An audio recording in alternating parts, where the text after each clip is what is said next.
My name is Arlene. Sitting across from my family at the same polished table, I could feel the heavy silence. They stared at me, their faces a mix of shock and disbelief. Just moments ago, I had shared the story of my grandmother, and now, the room was completely still. I recalled the night of my cousin Vivian's engagement dinner. It was one of those fancy, pretentious affairs where everyone put on a show of wealth. Crystal glasses clinked merrily, and soft violin music filled the air. My aunts, dressed in their finest jewels, were busy comparing the latest diamond necklaces. My uncles, with their expensive suits and cigars, were engaged in heated debates about stock market investments. My cousins were scrolling through pictures of their exotic vacations in the Maldives and the French Riviera.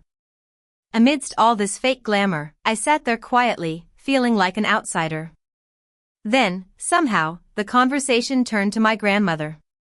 Without thinking, I blurted out, my grandma was an army nurse. I didn't mean to impress anyone, I just wanted to say something real in that sea of fakeness. There was a brief pause. My aunt, with her perfectly coiffed hair and a condescending smile, said, "Army nurse? Really? No medals, no records, nothing remarkable?" Another voice joined in, laughing mockingly. "Sounds like a made-up story to make yourself feel better." I felt my heart sink, and my chest tightened. One of my cousins, Ryan, leaned back in his chair, swirling his champagne. "So, she served but ended up poor. That's pretty pathetic, isn't it?" And then, someone repeated the words that would haunt me, my grandma was an army nurse, no medals, no records. She lived poor and died the same way. They said it like it was a cruel joke, and laughter filled the room. I stared down at my plate, my hands clenched tightly under the table. They had no idea who my grandmother was.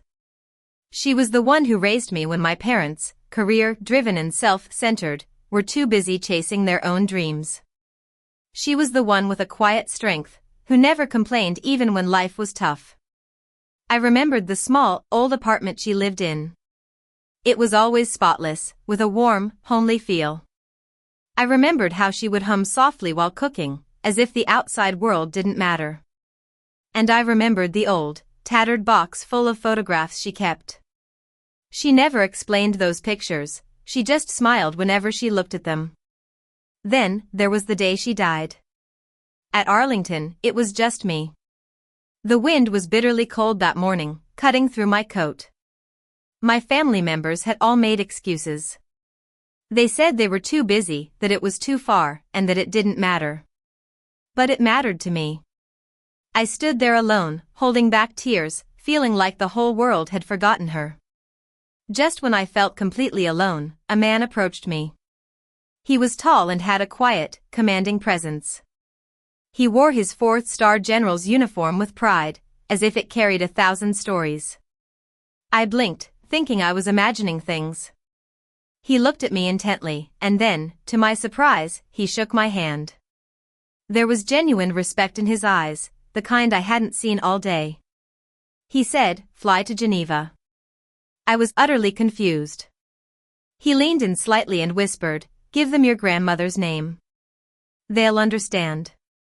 And then he stepped back, gave me a nod, and walked away as if nothing had happened. I stood there, frozen, my heart racing.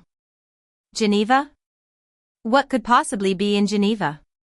Why did he mention my grandmother's name? I looked down at her grave, at the simple marker that told so little about her. That night at the engagement dinner, as my family laughed at my grandmother's so-called pathetic life, I realized they thought they knew it all. They thought her life was small and insignificant. But deep down, I knew they were missing something. I couldn't sleep that night. The words "fly to Geneva. Give them your grandmother's name. They'll understand" kept echoing in my head. By morning, I had made up my mind. I booked a flight to Geneva without telling anyone. I had to find out if there was more to my grandmother's life than what everyone believed. When I landed in Geneva, the city felt different. It was quiet and precise, as if it held secrets that no one dared to question. I followed the only clue I had, my grandmother's name. After hours of searching, I found an address that led me to a private institution. It was a modern, clean building, with a security system that seemed well thought out. The guards at the entrance looked like they knew exactly who belonged and who didn't. I walked up to the front desk, my hands shaking slightly. I tried to stay calm as I said, "Hello.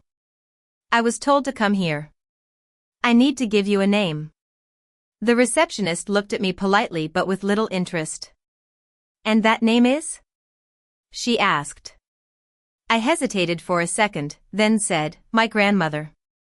Instantly, her expression changed.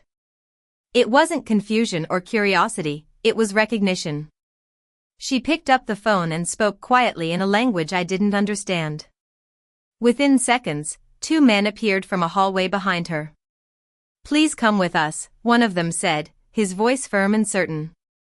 My heart pounded as I followed them through a series of secured doors, each one closing with a loud click behind me. The deeper we went, the more surreal it felt.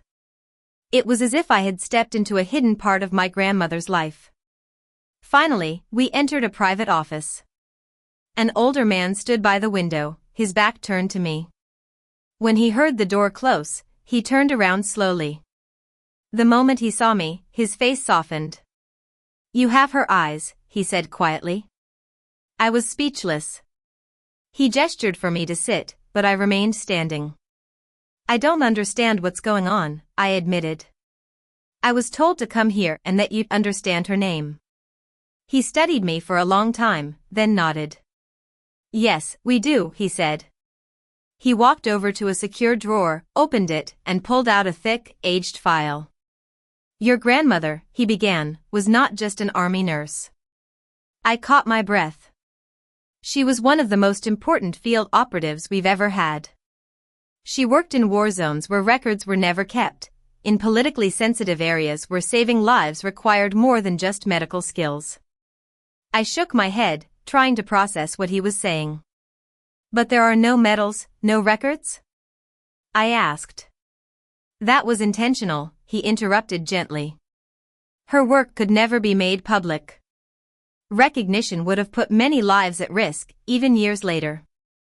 Everything my family had mocked suddenly took on a whole new meaning. It was something much bigger than they could have ever imagined.